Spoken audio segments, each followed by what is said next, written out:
Good evening. Uh, Thanks for joining us for today. We're going to do a roundup of everything we know about these elections and what we can conclude out of that. Today, with me is Oz and Marcus. Hi, guys. Hi, good Hey evening. Hey, guys. Amos.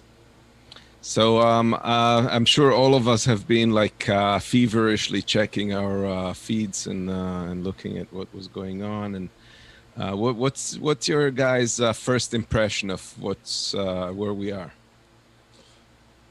Yeah, where are we? Look into my small eyes, in my tired small eyes. Well, what we're seeing here, I mean, at the beginning, if you were pro Biden, or not, let me put it differently. If you were against Trump, if you wanted Trump to leave the office, then your only hope was that Biden would take it in a kind of landslide. So he didn't, and what the scenery is now is exactly what we feared to happen, and which was already told in advance by Trump weeks before what he would do, and this is the trouble we're in right now.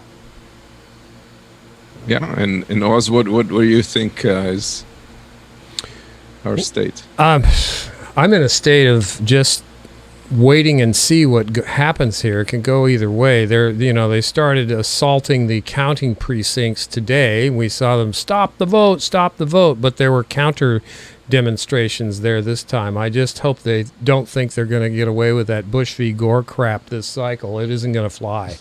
So that's where I'm at. Yeah, it looks like at least at this vantage point that there's more likelihood that Biden will get to 217 than Trump, based on what's the dynamics of what's going on.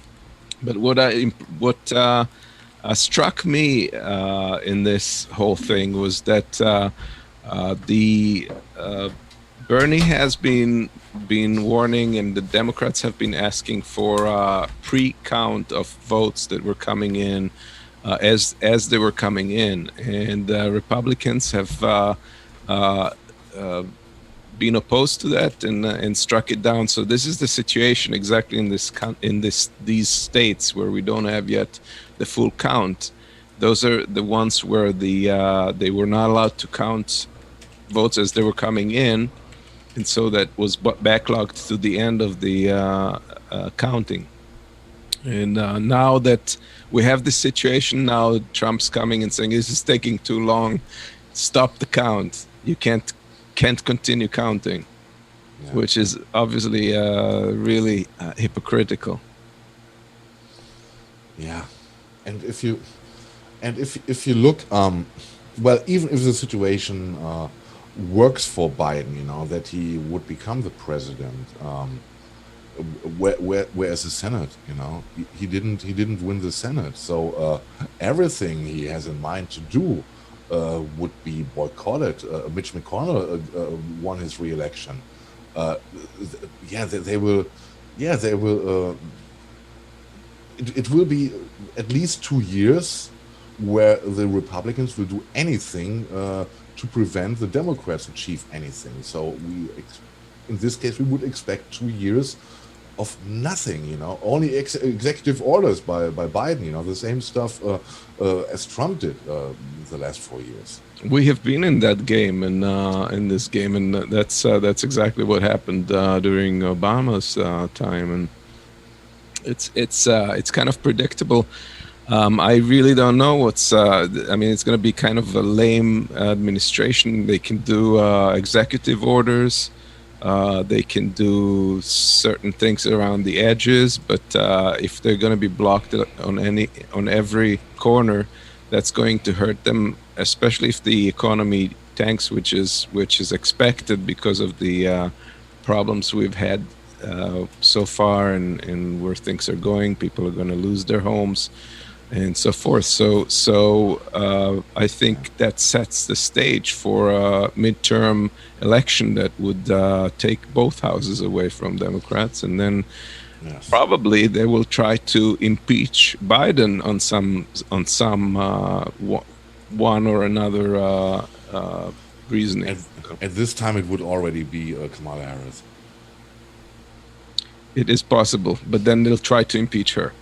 There'll be some reason they will find. Yeah, all of these senators that we sought to unseat, that we find so distasteful, like Lindsey Graham and Susan Collins, Nancy and Pelosi. they're all in. So it's very frustrating. But to me, it's particularly frustrating.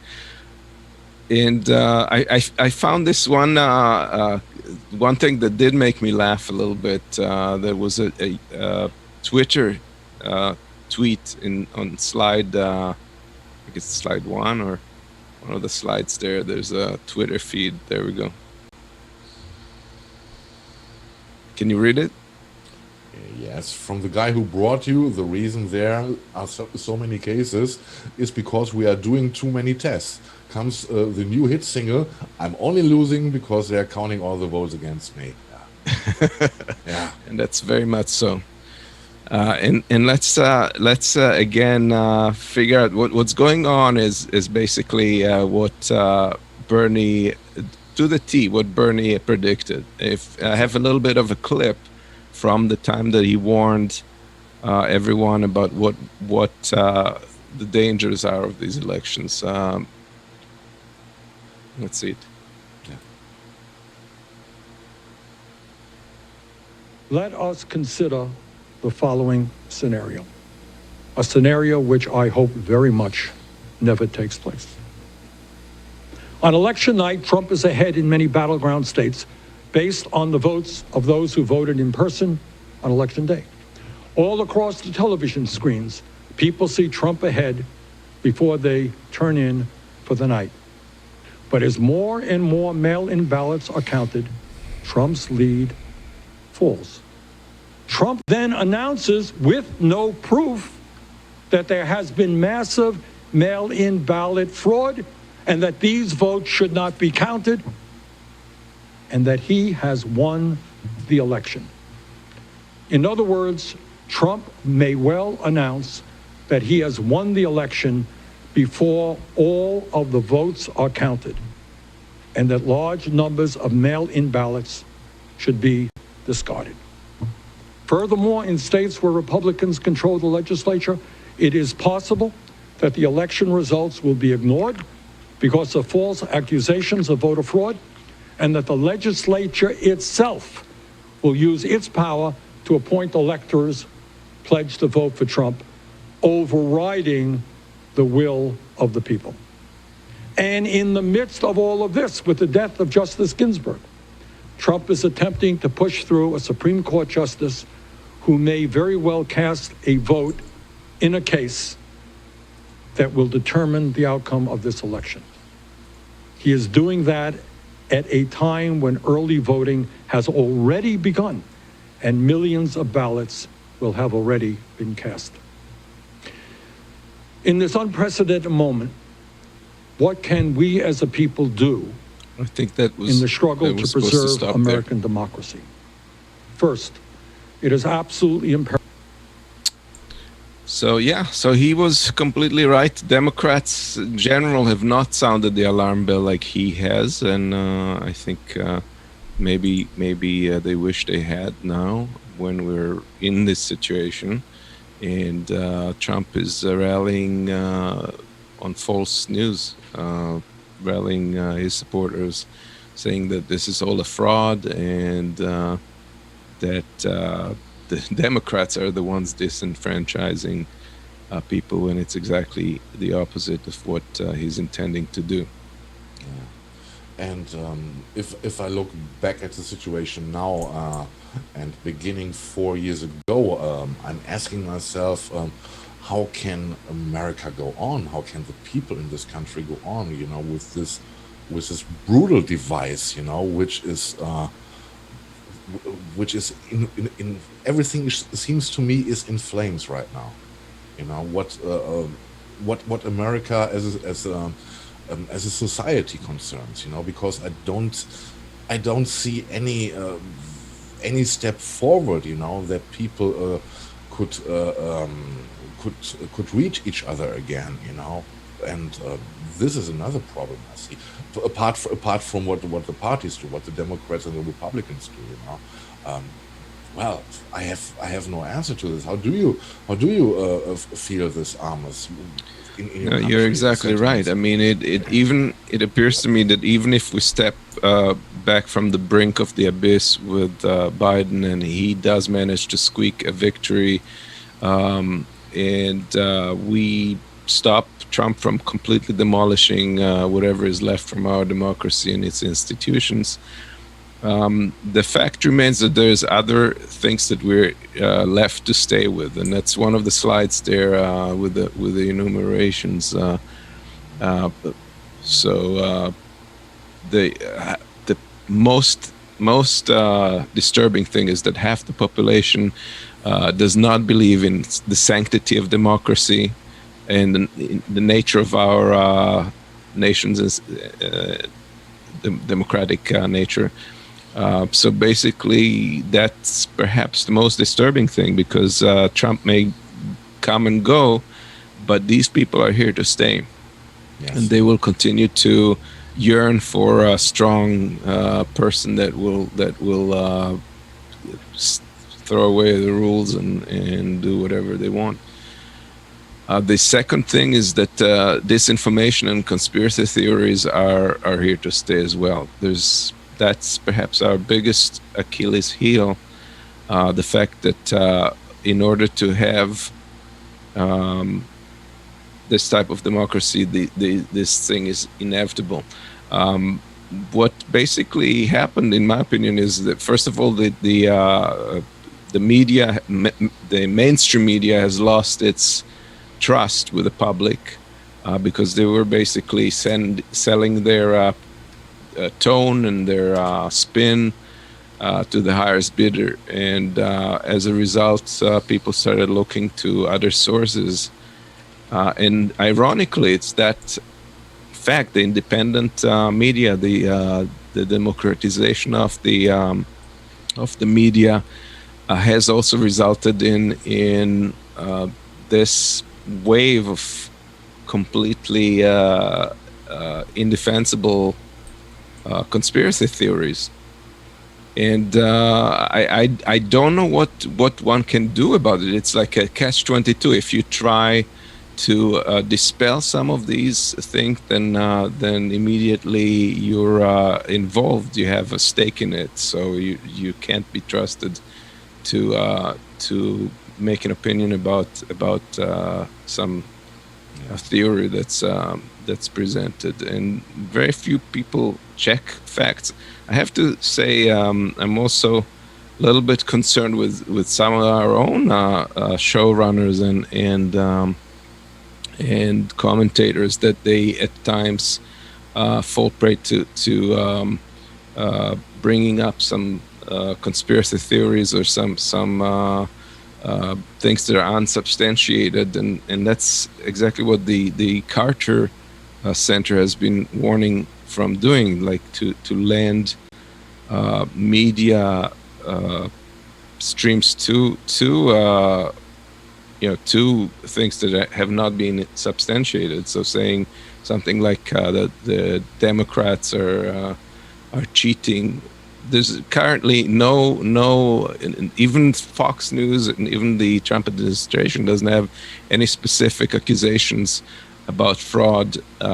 So to say that is like obviously with no backing, and I think we should try and stay clear of that. Yeah, the problems I think is from the 3 points you listed there is those points are not interesting anymore because it's only about identity, and identity replaces every reason, every fact, every news, you know, because everything is goes before is being checked before, you know. Is this hurting my ideology? Is it hurting what we stand for, what we want, and well, and you don't reach the people with reasoning anymore, you know. And That's a problem. If you cannot agree on facts, on science and facts, for example, then you don't have the fundament anymore to get into a discussion. You know, if you're already starting to doubt the basics, then there is no discussion or communication possible. That's correct. Yeah, but it's not just science. It's anything. It's Yes. really, yeah. And the fact is, like, everybody is basically overwhelmed. It's not that the people who believe in these things are necessarily stupid or whatever. It's just we're so overwhelmed with everything that's being thrown at us that at some point we can't handle getting to the depth of things, and we kind of grab whatever seems the most right and fits our preconceived notions. So that's it's a real problem that will be the 21st century most challenging aspect, in my opinion. And I don't know what the solution is. I don't know. I think that one of the issues is that social networking companies have been accused of letting these things through, and when they come to things like white supremacy and stuff, yeah, these things are the social networks are being used for that. So the question is, should they stop it? They say no, we shouldn't, because we're just a platform, we're a hub of information, we're not content providers. And why would we our decision be acceptable to anyone if we decide that something is not appropriate? We don't have the standing, and people have pressed them on that. Especially, also progressives have pressed the social media companies to take these steps. The problem with that is then we're not happy with the fact that there's censorship coming from these companies, and Exactly.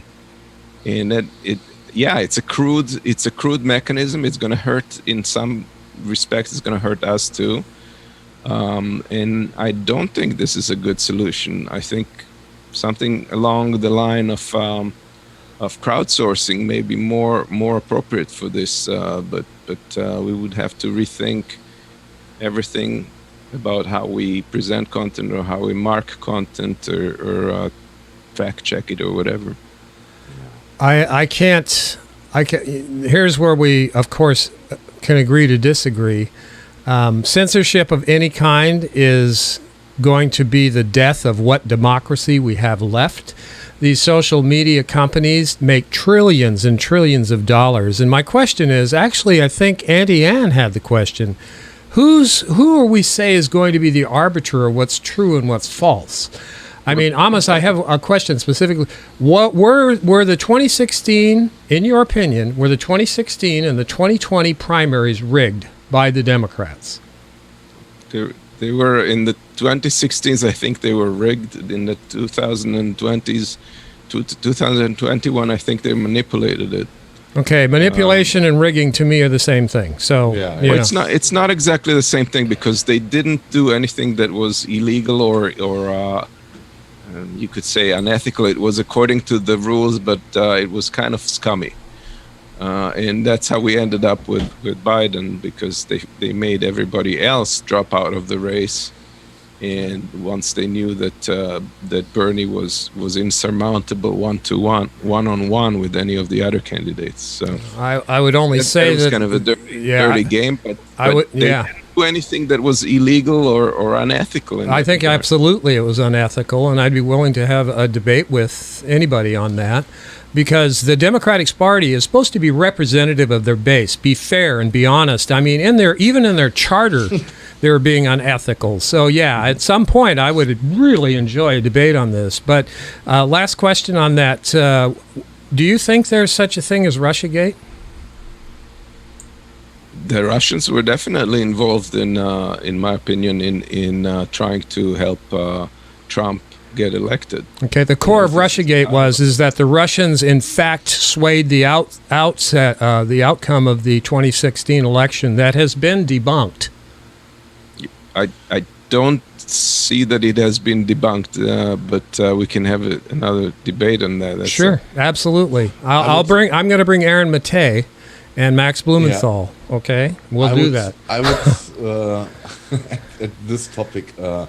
I think first of all we can discuss if the both primaries were rigged or not. In the end, the Democratic Party won, and I would like to ask you, Amos, and maybe also in the background, the following question: the strategy, the campaign strategy of the Democratic Party. Do you think it was successful? Did they had another chance, maybe rooting for Bernie and getting maybe more votes out of it? What do you think, Amos? Was the strategy okay? No, obviously not. But I don't know whether Bernie would have won or not. That's too difficult to tell. It's kind of like what if. I think he probably would have had a better chance because he had a lot of energy behind him, a lot of motivation, and a lot of people who don't believe in the Democratic Party as a liberal institution would have liked some of the policies that came out of Bernie and would have probably been swayed by that. So I think he had a very good chance of winning, but again, I can't say for sure. What's clear is that the strategy that the Biden and Kamala campaign took, in which they pivoted to the right, the whole Lincoln Project and everything involved, obviously was a complete failure, and it's clearly displayed now that it was a failure, and we kept saying that as progressives, but of course that didn't change anything. It was for the them. second. It was the second general election in a row they did this. They did this in 2016. Yeah. They did it now in 2020. Well, I think if you fail 2 times with this strategy, there is not much discussion left about if it is right or wrong. You know, it is But will definitely they- wrong. Mhm. And the other question I would like to raise is, after independently if Biden gets the presidency or not, just from the results what we are seeing here, and we are seeing very many close results here in state we did not expect it maybe. Is there a future for the Democratic Party in the condition as it is right now? I don't know how they're going to salvage it. I think the Bernie-crats, Nina Turner yesterday said that there's no honeymoon, even if Biden wins, there's not going to be any honeymoon. In Of course that not. she meant basically we're going to give them trouble for the fact that they pivoted to the right and almost lost this, and we're going to demand that they change course. I don't know if they learned a lesson. They didn't learn the first time. Maybe they're incapable of learning it, and they will just lose the party. In the end, we got the same figures again there. You know, we got Nancy Pelosi reelected. We got all those guys again in the boat. You know, and the only thing, if they lose the election, if Trump stays the president, this time they cannot come up with crap. You know, like the Bernie Bros or Russia or so. Because this narrative won't catch the people anymore. Because Right. this people know it's bullshit now, you know. And regarding the Russia question, if they interfered in the election, of course they did. The only question is, did it matter? What did it really influence those masses, you know, to stick to Trump or go to Biden or whatever? I doubt this, you know. And if you look No, I back don't at, think- and Yeah, if I you- don't sorry, think it and was if you- about the masses. I think it was very directed. They worked very smartly with computer analysts that figured out. I don't locations. think at this situation, you know, in the state of mind the American people are. We know that there were only a few who had to make up their minds who to vote for. You know, I don't think that this would have influenced a lot people. What independently whoever tried to influence the election. And on the other hand, I'm pretty pissed off about the constant crying about possibly election interfering. If you look back at the history, you know, look for example at the state when Boris Yeltsin was up for re-election. This point he had no chance in hell to win the re-election. It was with the massive help of the CIA who got this term for Boris Yeltsin. So when it comes about election interfering, I think those guys should tone it down, because Well, there's enough. I don't think it's. I don't think it's exactly on par in the interference with Russia. Yeah, they supported his campaign and pushed Not for supported, it. they financed it. Yeah. They put a lot of money and a lot of pressure in it. Right, that time. but this is on a different scale when they actually worked back and forth with getting information from the Trump campaign, apparently, in order to establish what the best placement for their ads would be, and then going with that to sway people's opinions with conspiracy theories. So. And the same thing seems to have been happening now in this up to this election, except nobody really took it seriously anymore with all the Hunter Biden and the tortured Chinese girls and the laptops. And I mean, they threw everything at it that they could imagine, and it just didn't stick. But Yeah, that's tactics that exactly. That's tactics, and I don't doubt that some people were influenced by that. And when you're talking about razor thin differences or in numbers between the candidates, that it could definitely have an effect. Okay, I see a little bit differently because of what we know, that most Americans already knew they would be behind Biden or Trump, and only a minority were not sure who to vote for. So I don't think it has so much influence. But okay, there we different in our opinions. Maybe Oz in the background has something to say. No, I'm enjoying the hell out of the chat here. I think we're demonstrating here today that we are not a choir here, and that we definitely push back within the house, which is good. Yes, exactly. Yes. The one thing that I did note was that something very interesting happened in this election, and that the segment of the population in which Trump actually lost people was white males. Everybody else he actually gained. So he gained African American support. He gained Spanish support. It's not explicable to me why and how that could be possible, knowing his positions and his policies. But that's the truth of what happened. So and even in the black community, reconcile it. And even in the black community, I read he rose compared to 2016 from 8 to 12% or so. And yeah, it is. We will. I think we will. It will take months until we get a clear view on what really happened. Who really voted for and why. Most importantly, it is strange.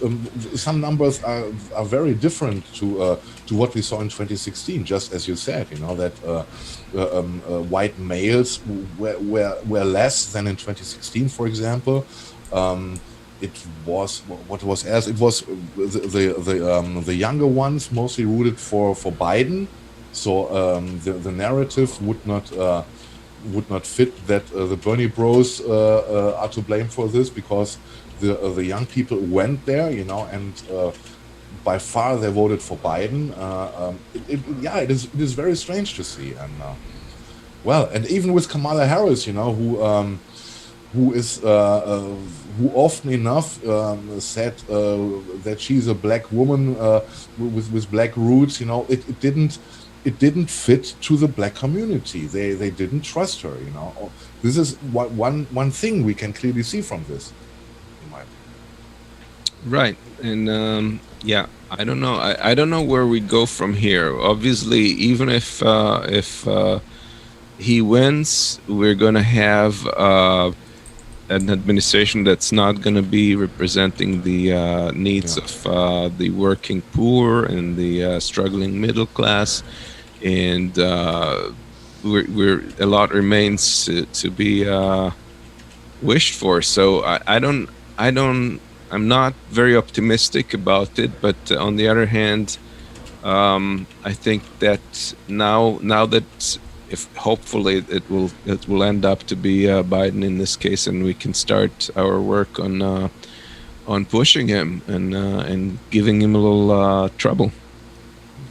And I see here in chat, Pat the Batman fan, this will be the last election we ever have. What a relief.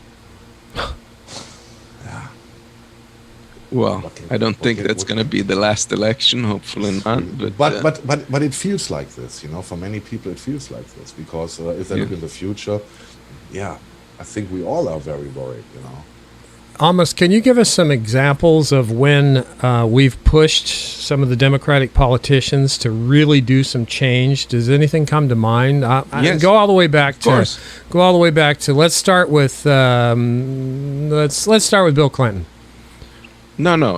I'm not talking about Bill Clinton here. Bill Clinton obviously was a centrist, but and I don't think we had much of a progressive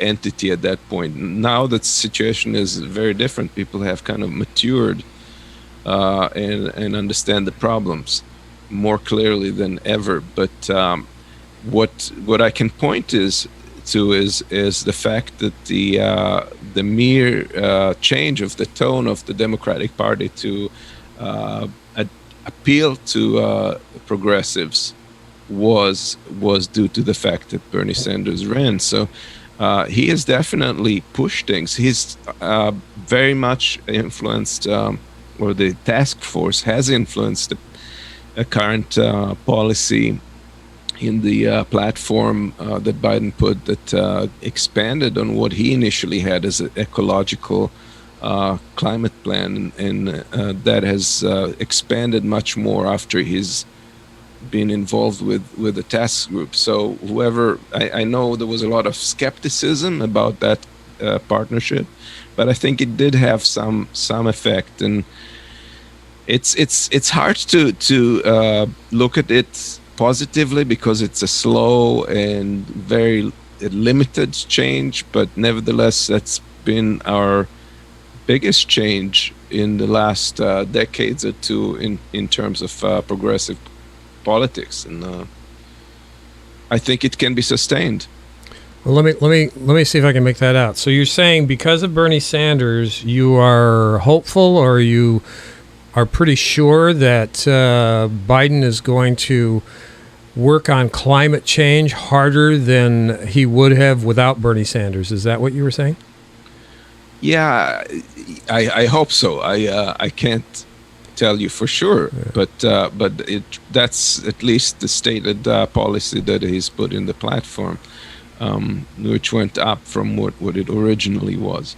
But the issue is more that progressives, we beat ourselves up on like we can't do anything, and the Democratic Party is a dead end, and I can see that it's very frustrating.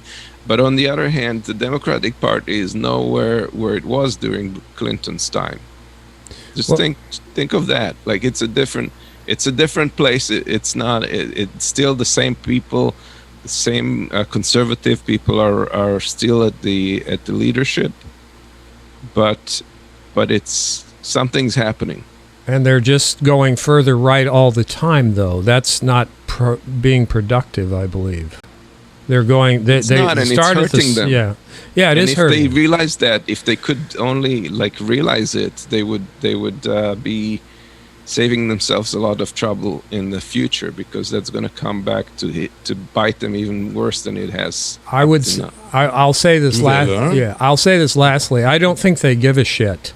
I think they're all working for one oligarch overlord in the country, and it's just toss the ball back and forth to the Republicans and enrich the wealthiest on the planet while they make us poorer and sicker and benefit from that. So I think the Democratic Party has burned their cred so bad in the last 2 election cycles that they are corpse walking. And I wish there was some history that shows how pushing left on the Democrats, on the party itself, really yielded some fruit, because I can't think of anything. So Bernie comes in, runs, and they basically rig him out, in my opinion.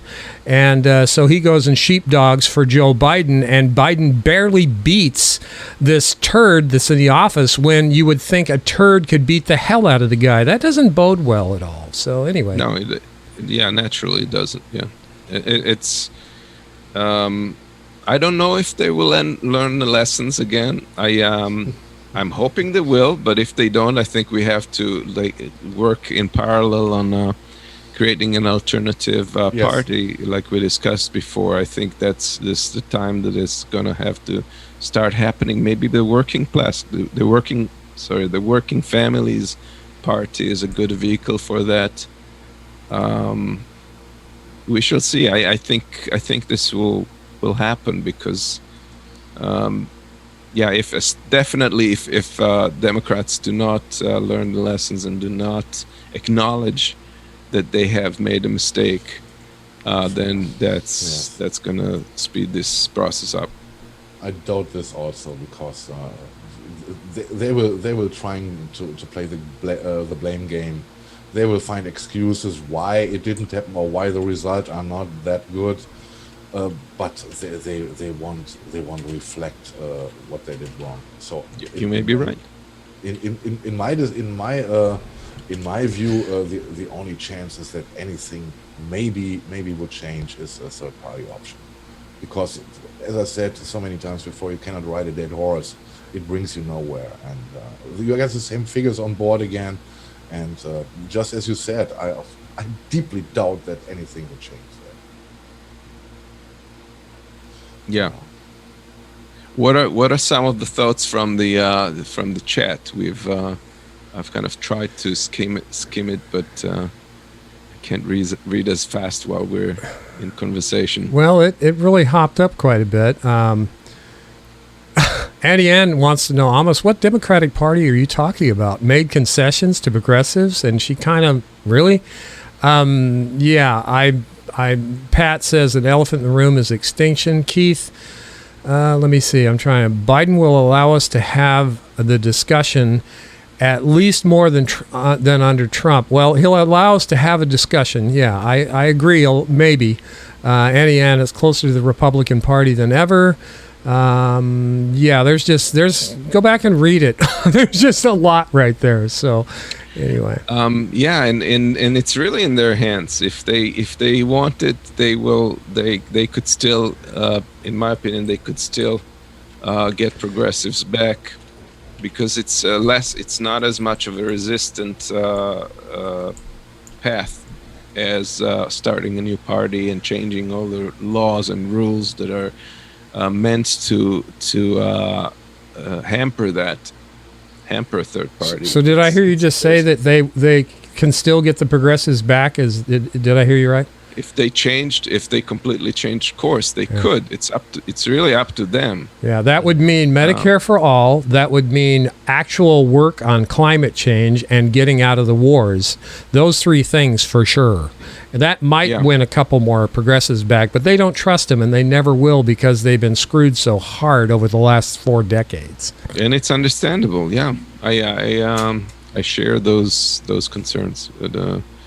But let's think of it in the practical perspective that if there was a new party, a third party that would have all the obstacles these other parties have been having, the Green Party or the Libertarians, it's not a system that's designed for anyone but the two main parties to run. So overcoming that barrier, I don't know if it's even possible. Maybe it's possible, but the rules have to be changed. And to change the rules, you have to influence. You have to have the power over the parties that are. If you want to drain the swamp, don't ask the frogs. Honest. Yeah. Right. Yeah, that's the problem. We're kind of in a bind there. Interesting. I read today here in Germany, because here in Germany, I think every program was live here on TV, and they made a representative poll here in Germany, and the result was 81% would have voted for Biden, 4% would go to Trump. And you can imagine, considering those numbers, how the reaction was, especially here in Germany. The people could not understand what's going on in America. They just could not grab it. They got heated discussions here because the one thing, and this is the big difference, if you look at the charts, what are the most important things or the most important matters for Americans? It was not COVID, it was not Corona, it was the economy. The economy, and then criminality, and then it was the coronavirus. Otherwise, here in Germany, we cannot understand that the Americans would re-elect a president who actively caused so many deaths, and this is. We cannot in Germany. We cannot understand why Corona is only listed at number 3. Because every other thing in our perception is not that important at this moment than the virus. And the ecology or the climate change has not even appeared on any list. No. You can't find it yet. You go down the list of all the priorities, and it's not even there. Yeah. So I don't know. People are. And if we're going back to the point of the discussion about Bernie, would have Bernie done better, And if you look at this, he was also promoting, to stay safe, to be safe against the virus, etc. He was promoting all this stuff, and also he's standing for the Green New Deal. And if you're presenting this program to constituents, to the people who are absolutely not interested in those topics, what are you doing then? You can have the best in mind to do, but if you don't find somebody who resonates to this, then it's difficult. Yeah, so I'm not sure. As I said a couple of days ago, I'm not sure at this point, after the experience of 4 years of Trump, whether the American people were ready for the other experiment with Bernie. I don't know. I just don't know. I cannot estimate how the millions of independents or non-voters would have reacted to this. I don't know. It's we as the saying goes, we'll have to try, and we may die trying. But I think it's at the point where it's not even an option. We have to change this country in directions that are more humane, that are more social, and we have serious work to do. And we may find that it's impossible. Maybe it's going to boomerang and hit us even worse. But I don't know how you can get worse than Trump. So I think at this point, I'm willing to try just about anything. I think direct actions is where it's going now. Even if Biden happens to squeak through, he brought no policy. It was like, I think some of our friends in social media, he brought no mask, and I'm not Trump. And with the added thing is, if Medicare for All came across my table, I wouldn't sign it, and I will not stop fracking. I mean, there's just no way. So we really need to get through this. I'm beyond this election, whatever. I don't want to see Trump in there. But Biden, I'm going to double down and triple down on the Democratic Party as far as pressuring them, but the direct actions are what's going to make a difference in this country. Melissa's making some great comments. So is Auntie Ann here about, we need to stop ignoring the fact that we are going down the pike so quickly, and the clock is ticking with this climate change, and we can't wait till 2045 for Biden's plan to go. And I read Biden's plan, and it's nothing. So again, I appreciate the discussion. I wouldn't say it's nothing, but it's short of getting there. And my only hope is that he is replaced midterm, and that at least I think that Kamala's belief in the Green New Deal is genuine. She was one of the first people to sign it, and I think that's the chance of that getting into effect. But who knows? Yeah, I think we should go down that. We should have a show and go down Biden's plan and what Kamala Harris supports and history and stuff, because that will expose a lot. But do you really think 2045 is a good target? No, I don't. But again, like I did a comparison of the two plans in one of our no joke shows, the recent shows, and the plans are not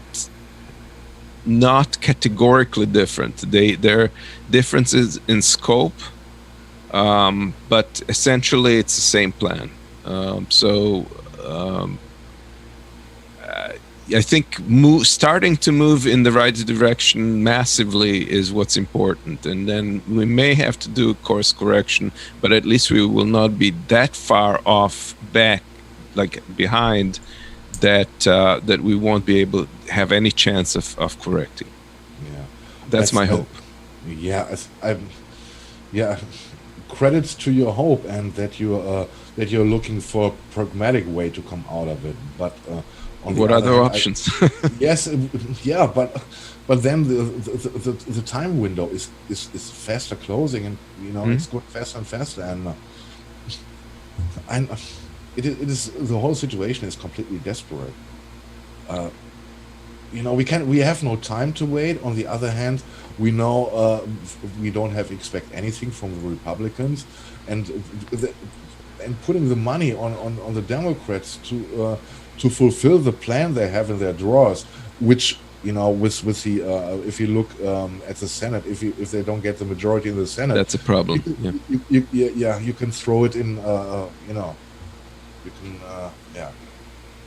it's nothing will happen, and yeah, I have no advice. I'm sitting here. I'm absolutely clueless as most of us are, and trying to deal with the situation. And wow, Yeah, and crazy. there's no this situation has no precedence as far as we know in human history, and we may disappear just like the people on Easter Island. Yeah, yes, yeah. But at least let's fight it. Let's Yeah, we cannot go The best down of it. without fighting. That's right. God, if we go by the way of Easter Island, I hope when they put the monolith of me up there, they add hair. I need some damn hair, at least that. So, and that's where my nicknames derive from. Oz, that's from the poem by Shelley, Ozymandias, about the fall of Ramses II. Going from such a huge empire into just dust, and that's where we're going. So check out Ozymandias. I mean, it's pretty common, but that's why I modeled it, and I modeled my nickname because that's what I saw happening to our world in the '90s. So unfortunately, I think I was right. Yeah. all right. Let's wrap it up. Were any other last thoughts? No Marcos, thought at all, Oz. man. No. No, this was this was a lively discussion for sure. We can discuss it over and over for hours and days and weeks. I don't think we get to a conclusion what to do right now. We gotta, yes, I'm sitting here helpless. I think we're on the same page as to what needs to happen. We may not be on the same page necessarily as how to get there. But Yes. yeah. But nobody has the answers because we don't know the future. Yes. Yeah. And what do you think? I want to raise this question. What do you think if Trump stays in office? What would this mean globally? Because if you see that, especially in the Western countries, everything or many things which are coming up first in America, are getting exported with a little delay to other countries. What do you think would makes 8 years of Trump out of the globe, out of our all fate?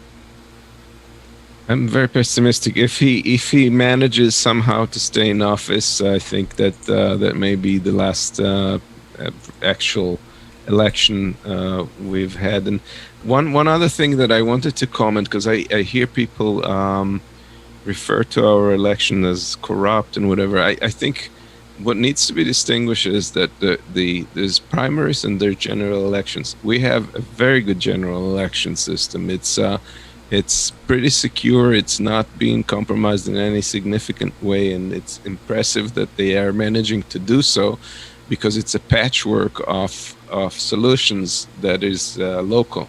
Every place has different systems, and everything may have that. In a way, that's a strength, and it's also a weakness, because it's difficult to explain how those systems are all secure independently. But I think that the system works. The primaries has a significant problem, because there's not the same type of scrutiny and checks as there is with a general election. But I think it's important to make that distinction and not fall to the tendency to throw the hands up in the air and say our elections are not working. I think they are.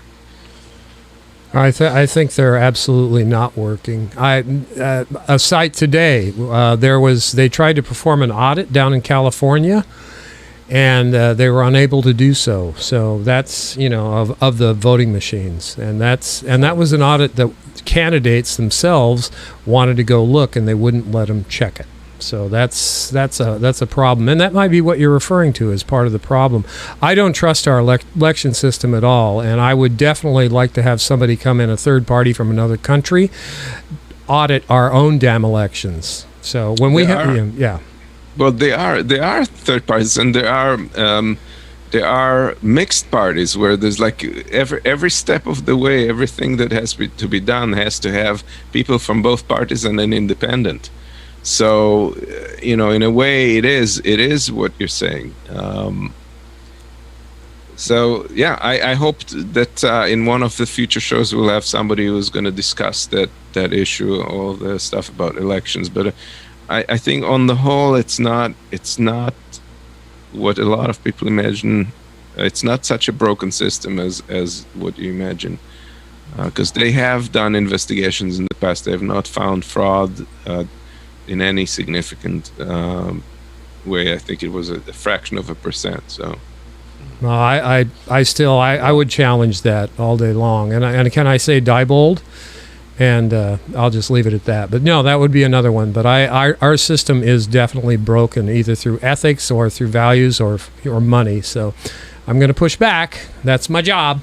I don't disagree that money is an issue. Yeah.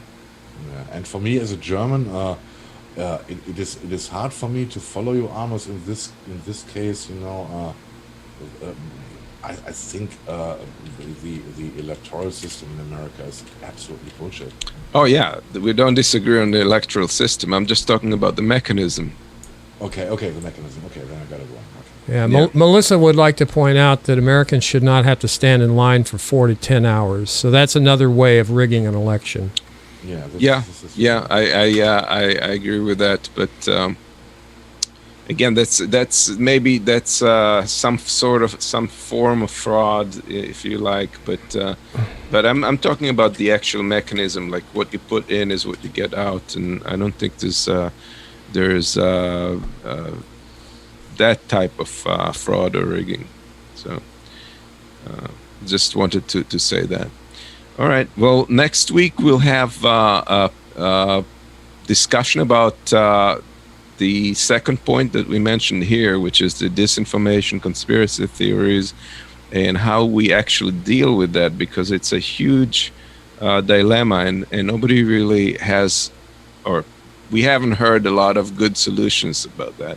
So we'll be discussing that, and I hope you guys will join.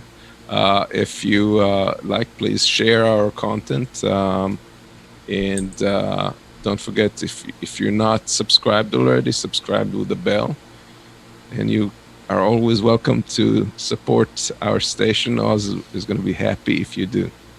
Yes, we are. Absolutely. Thank you, gentlemen. We're going to go out today. And again, thank you, Marcus. It's great. And I love being able to stay behind the curtain. So I appreciate the show, the content, and everybody in the chat. Keith Hayes, Annie Ann, Sirius, Cheeseman. Let me run through this. Keith Hayes. Let's see who else we have in here. If I miss somebody, I apologize. And Melissa. Melissa, of course, absolutely. Pat, the Batman fan. You were talking today there, Pat.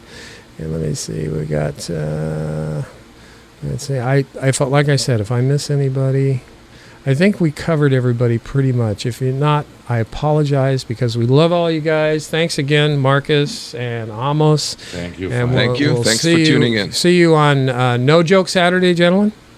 Yes. All right. And we have the Healthcare Forum tomorrow night with Amber King, Our Revolution at 7 p.m. Pacific. Have a great evening. Bye, everybody. Bye bye. Yeah, good night. Bye bye.